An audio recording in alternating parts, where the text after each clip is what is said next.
God will make a way where there seems to be no way. He works in ways we cannot see. He will make a way for me. He will be my guide, hold me closely to his side. With love and strength for each new day, he will make a way. He will make a way. Well, good morning. It's Friday morning.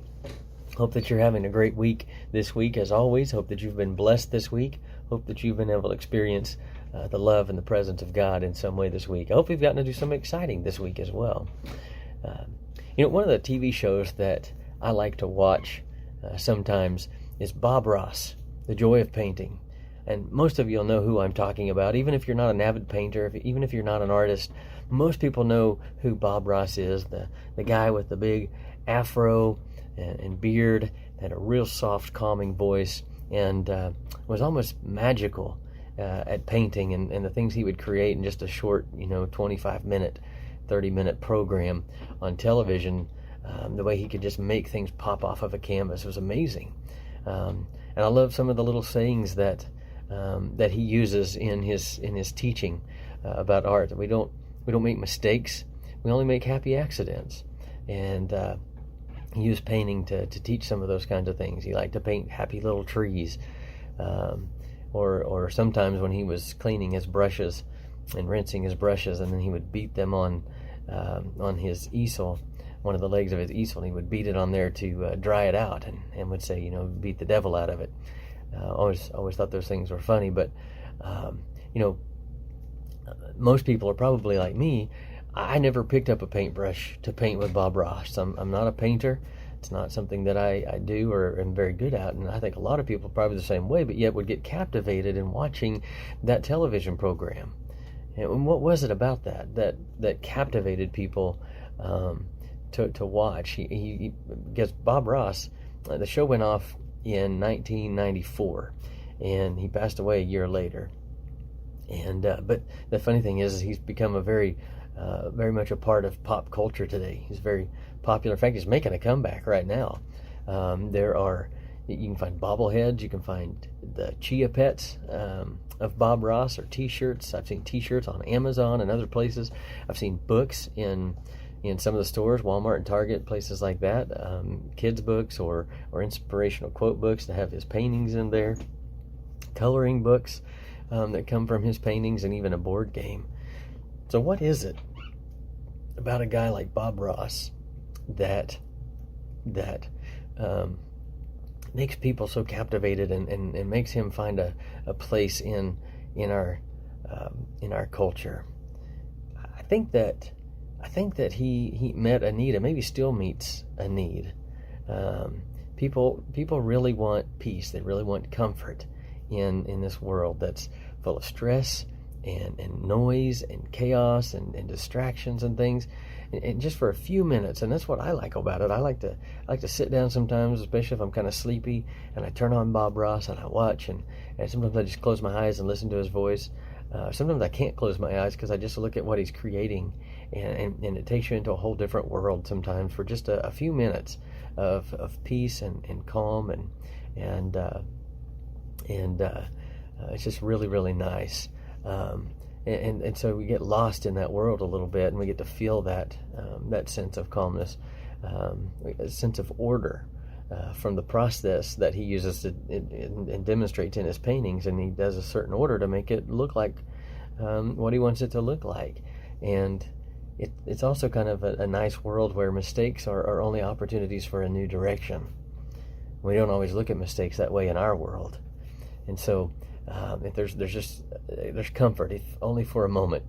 And so let me read from Psalm 119 and kind of pull all this together maybe. Psalm 119, starting verse 48, says, I lift up my hands to your commands, which I love, and I meditate on your decrees. Remember your word to your servant, for you have given me hope. My comfort in my suffering is this: your promise preserves my life. The arrogant mock me without restraint, but I do not turn from your law. I remember your ancient laws, O Lord, and I find comfort in them. See, many of us struggle today with what's going on all around us. There's a lot of pain, there's a lot of confusion and conflicts and distractions, and even just kind of a somewhat feeling of hopelessness and you know, maybe globally, maybe nationally, maybe locally, it might even be personally for you, that we tend to look at it and feel like maybe the world's crumbling down all around us, and so we just sort of grasp at things that might provide us, if only momentarily, might provide us some comfort. And God offers us comfort that is bigger than that. He offers us a comfort that is eternal, and it doesn't come when our lives are free from all the pain, and the junk in life. But as the psalmist writes in 119, it comes in my suffering. Now, what does that mean, Ryan? Well, our hope is not that the world will get its act together. That's not our hope. Our hope is in God alone. Our hope is in God who has made promises and always delivers on his promises, regardless of the state of the world around us. And so when we truly understand and kind of comprehend that truth, when we understand it and grasp it and hold on to it, then what will happen is we'll experience God's comfort in the good times, and we'll experience God's comfort in the bad times as well, in the chaos and the noise.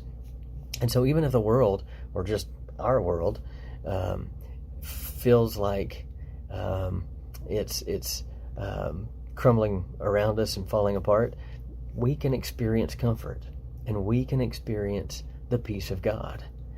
His word, God's word, provides us with the truth that we need to make it through each and every situation. Just as the psalmist wrote here, I find comfort in your ancient laws. I find comfort in your word, even in my suffering.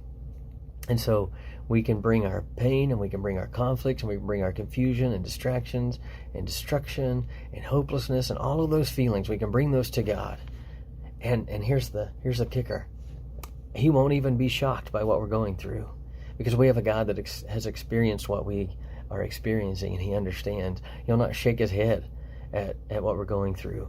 He'll stand there with outstretched arms, waiting for you and I to sort of fall into his embrace, and he's just going to hug us, and he's going to comfort us, and he's going to tell us it's going to be okay because I'm a big God. It's going to be okay because I love you, and it's going to be okay because I provide for you the things that you need. And so it's not about hoping that the world will get its act together. It's about putting our hope in God, the creator and the author of all that we know and all that we see, and putting our faith in him and our trust in him, and obeying the commands that he's given us. And in those things we'll find hope, regardless of what the world around us looks like. Hope this gives you some comfort today and going into the weekend. I hope it lifts you up a little bit, and I hope you will more now than ever just lift your eyes to God and put your hope in him, and let him be in charge of things, and let him guide us instead of the state of the world around us guiding our thoughts and our feelings and our emotions. I love you guys. Look forward to seeing you on Sunday and being with you again Monday morning on our daily message time. Have a great weekend.